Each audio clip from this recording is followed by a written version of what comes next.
Hello, everyone. Thank you for checking out this episode of Really Dicey. This is Manny, Hi, Vander over here. and today we're going to talk about the Mages of Strixhaven. Unearthed Arcana of 2021 has put out a teaser of their upcoming Strixhaven source book that's coming out sometime in the fall. So we're going to talk about this Unearthed Arcana, which has 5 subclasses that you could choose from. But the most interesting thing is that you can actually swap out these subclasses. So a wizard, a bard, or a warlock have the option of taking the subclass instead of being one per class in itself. What do you think, Vander? It's interesting. It's a really great concept that I get specifically when it's working in a setting like a university or a college or whatever you want to call the place of learning that's going on. It's nice to be like, hey, you have 5 options. It's a little more narrow in that sense. If especially if it's like, say, those are the only options that you can learn from, but the versatility of having almost any magic user, like full caster at least in a sense, being able to learn at least 2 or 3 of these is really interesting. Except wizard, which I believe can just learn all of them because they're like, yeah, you're a wizard, it's fine. But yeah, it's pretty impressive. I like the idea. How about you, Manny? What are you thinking so far? I think this is a really good idea. I'm surprised they haven't thought of this before, honestly. Uh, my only quibble is that I think it's too limiting. Usually, most of these subclasses have maybe 3 classes that can learn or take up the subclass. I honestly think it should be available to all the classes. And I know that sounds kind of crazy, but but if you think about it story wise, are you saying that if a fighter was raised in a college of magic wouldn't learn a trick or two, or maybe even more than he or she or they would expect. Um, so I that's the one thing I like. I could see players coming to my table and saying, "Hey, listen, I like this subclass, and I like this class, and I know they're not meant to get be together, but if we make the story, could we somehow make it happen?" And I know they mentioned here that if you multi-class, that's another way of maybe other classes of attaining that subclass as well. But you know this, there's enough homebrewing going on that rule is going to be broken sooner or Yeah, later. I'm sure it's going to be broken a lot. And yeah, I agree. That's the one thing that I have. There's 2 problems I have with it. One's not even related to this. But one, I agree with you. I just like let most casters, at least let most full casters learn most of them, and even half casters should be fine with that. Maybe not like the 1/3 casters that have like super limited spell use. Like I get that. Like, but um my big thing is why don't they have something like this for physical classes? I would love to see, maybe don't call it a college, call it a gym or a dojo or something that's a little more like PC friendly and covers like a wide range of like going to a martial arts studio and have them make, you know, a melee and then a ranged and then say like a third type of different sets that they could learn and have it be class universal for physical fighters. I don't know. I just think that would be really cool to have too if they have this going on. Um, yeah, did we want to go over how kind of specifics we want to go over? You Uh, thinking? let's talk about each subclass that they're offering now, and talk about what we like best about each of it. I'm assuming our readers have either read it, but you haven't read it yet. It's just we'll have the link in the bottom below. Go ahead and check it out yourself. There's if you want to find out more details about it, but we don't want to bore you with too many details. Let's just tell you exactly what the subclass is and what we like best about it. The first one, Lorehold College. Um, the idea of the college is that you're learning from a spirit to help guide you, and you be able to pick an ancient companion, either a healer, a fighter, or a sage, and they pretty much help you with bonuses and boost you in some way. I have to admit, visually, I think that's a fun idea. Yeah. I like the idea that the warrior aspect of it can help you out in battles with pluses. The healer, of course, will heal you and help max out your hit points at times. What did you like best about it? Um, Ancient Companion sounds fun. I do like the idea of having one. I really enjoy, honestly, like I enjoy the beginning parts. Like you get level one, you get a cantrip, and that's the same for almost all of them. You either get two cantrips or a cantrip and a first level spell.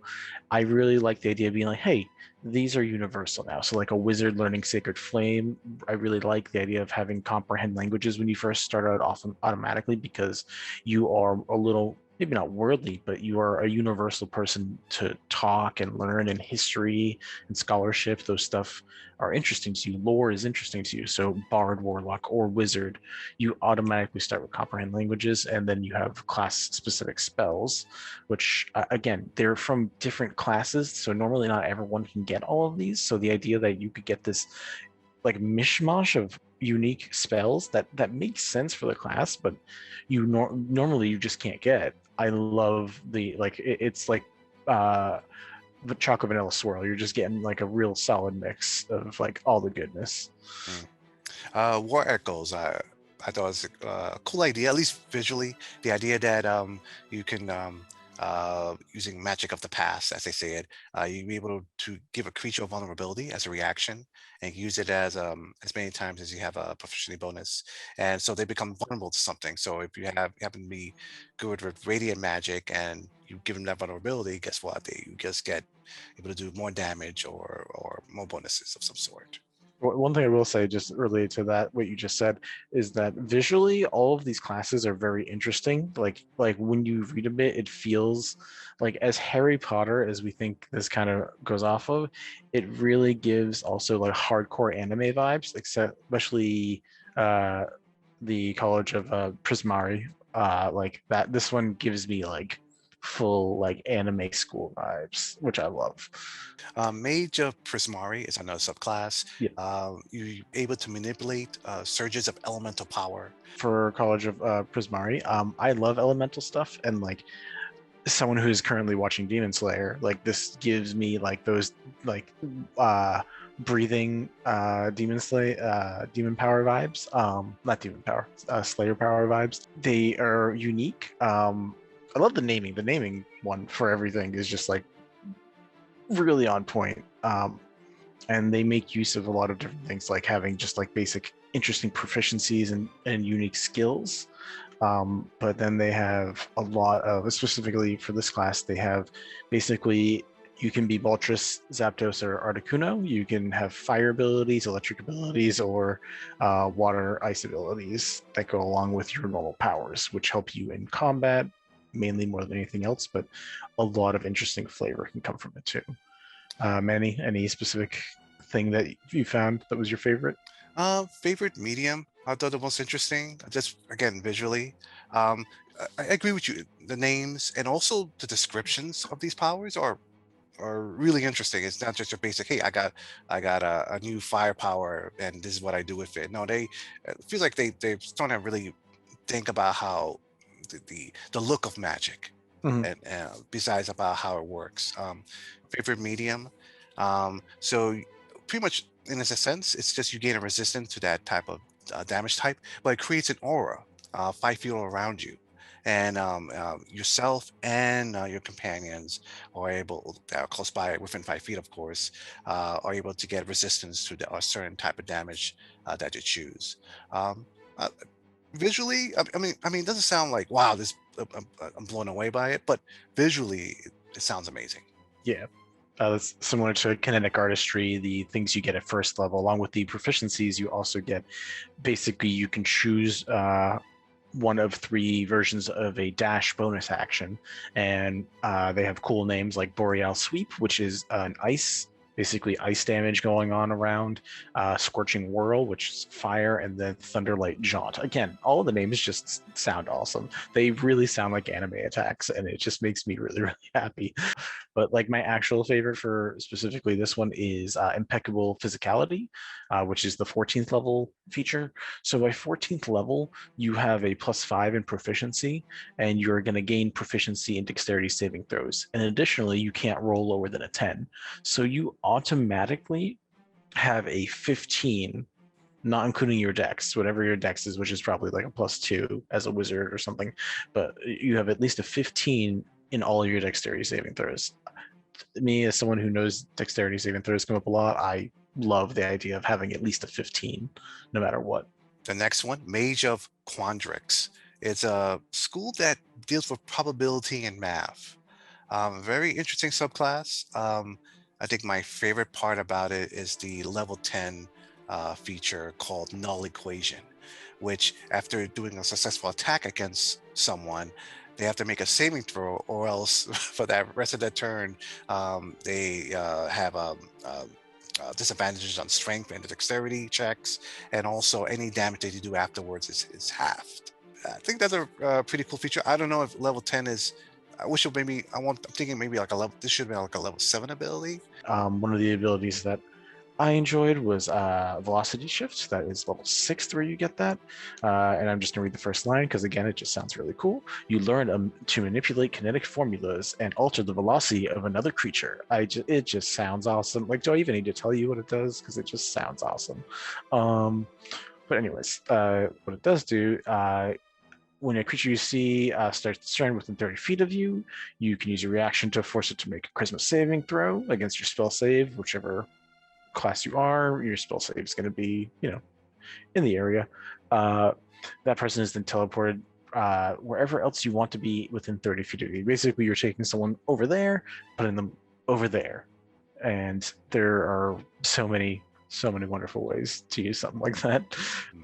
Next up, we have Silverquill, the College of Silverquill, which Bard, Warlocks, and Wizards can do, but like honestly, this one realistically feels like it could go work for almost any of them. But this one is about the power of words. It specifically states the magic of light and shadow, which I'm assuming is kind of like blank paper with ink, is what it's relating to in that way.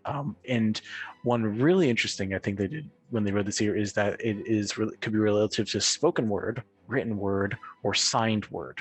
So they are allowing versatility, which I think honestly, if they're going to do that, they should also probably add stuff to be like, hey, maybe just verbal or semantic components for certain things, and make a new some new adjustments for that too, because that could be really fun for players who want to play a mute character, of which I've had like 3, or someone missing a limb. Like it just there's just a lot of interesting ways that stuff could have been played with. But yeah, this one, it's kind of similar to the Eloquence Bard in the sense that it's very much about words itself. And they use the word eloquent a lot in this specific subclass. Any favorite parts of this one? Inky Shroud. I think it's the perfect level for it as well. You have to be level 6 to use this. But yeah, it's just you get a free darkness spell, and you can cast it as if as a spell. And anyone that try to come through that darkness gets 2d10 psychic damage. And I don't think there's no save to it. Let me see. No, a lot of stuff doesn't have saves, which I think is terrifying, Yeah. but great. Me personally, the next one up, Infusion of Eloquence, level 10. Um, Basically, if you cast a spell that deals damage, you can use additional words of power. I just like how they put that, to add one of 2 potential features. One can be psychic, and when you do additional, or you can change the type of damage to either psychic or radiant. Um, if you change to psychic, the creature is also frightened of you. This is just if you do damage to them with a spell. They don't have. There's no saving throw. It's crazy. Or radiant, this creature is charmed by you.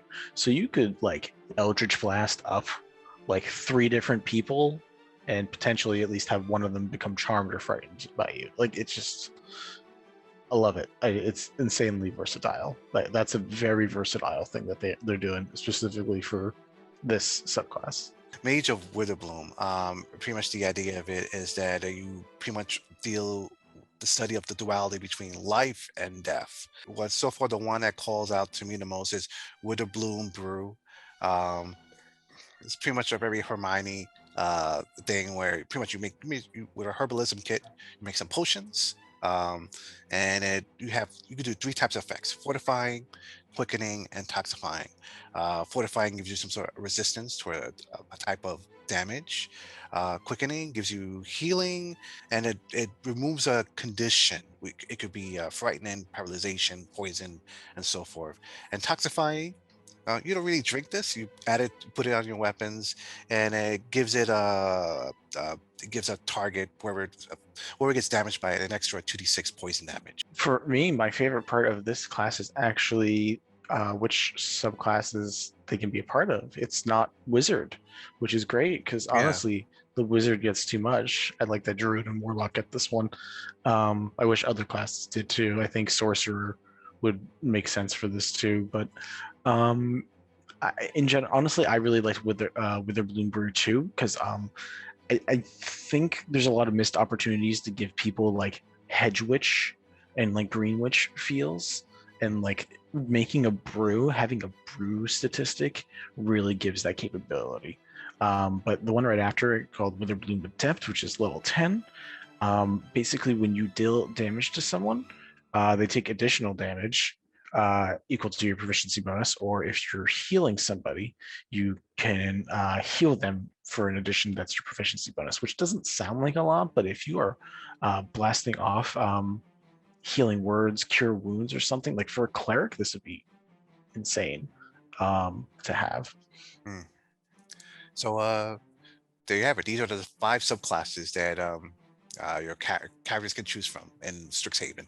Um, Rander, overall, what did you think? I'm enjoying the idea in general. It leaves a lot of questions in my mind, especially multi-classing. So if you are multi-classing to like a bard and a wizard, can you pick two of these classes? So then you are two different Strixhaven colleges at the same time. And like it just adds to a lot of potential versatility and like stacking when it's multifunctional from a lot of classes, which I enjoy anyways. Like I'd rather let my characters be overpowered so I can make more overpowered things to beat them. But it's just more fun that way, in my opinion. But um, yeah, I would like to see more of things like this, especially for martial classes, for fighting classes. Maybe like some skill monkeys, something that's more versatile for bards, rogues, and like monks or something as well. You know, instead of having just a magical school, maybe have a skill based school and then have a fighting based school as well, and allow that versatility to exist across all of the classes. Hmm. How about you? Well, I mentioned before about I want to I would like to see more classes have access to these subclasses. If they're gonna start sharing subclasses, I think they should just don't stop there. Keep going. Give it to give everyone the option.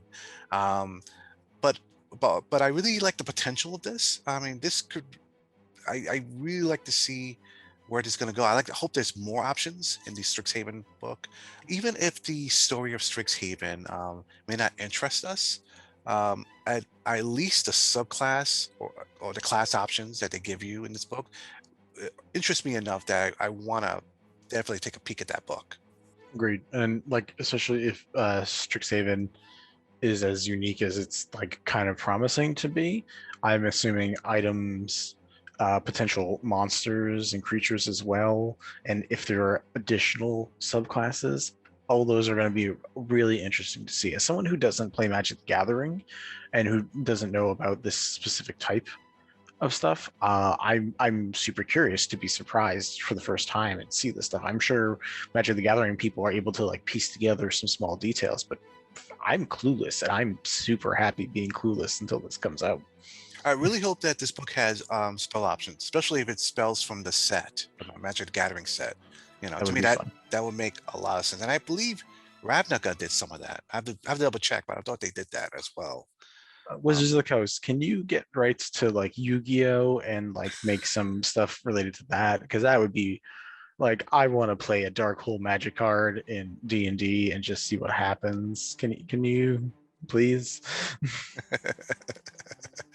all right, excellent. Well, let us know what you think about the subclasses in our comment section. We'll leave a link to the Unearthed Arcana for you to check out. And yeah, thank you for checking us out. Be safe, get your shots, and have a good day.